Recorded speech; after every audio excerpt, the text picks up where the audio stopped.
Saül avait toujours des raisons pour justifier ses fautes. Et combien cela est souvent vrai dans nos vies. Nous essayons toujours de justifier nos fautes. Nous blâmons ceux qui nous reprennent. La crainte de l'homme est un piège. Non seulement Saül craignait le peuple, mais il voulait aussi l'hommage du peuple. J'ai péché, honore-moi maintenant. 1 Samuel 30.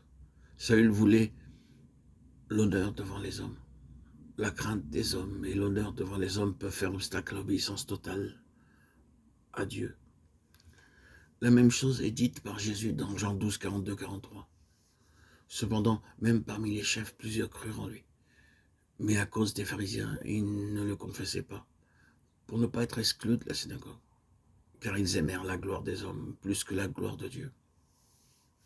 Ces hommes vivent encore aujourd'hui parce que Saül n'obéit pas pleinement. Quelle grande perte et quelle fin tragique. Nous voyons dans les Écritures sa fin désastreuse.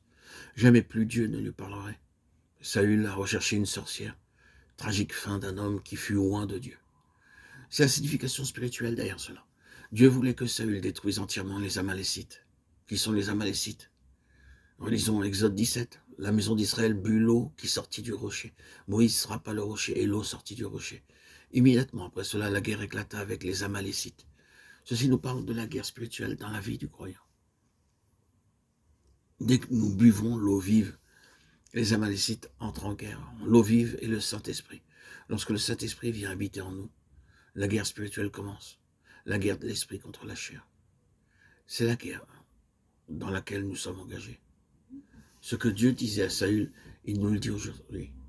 Mettre à mort entièrement les œuvres de la chair, l'obéissance incomplète, l'obéissance partielle, ne seront d'aucun secours, même si les péchés sont peu frappants.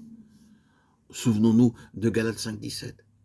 Car la chair a des désirs contraires à ceux de l'esprit, et l'esprit en a de contraires à ceux de la chair. Ils sont opposés entre eux, afin que vous ne fassiez point ce que vous voudriez.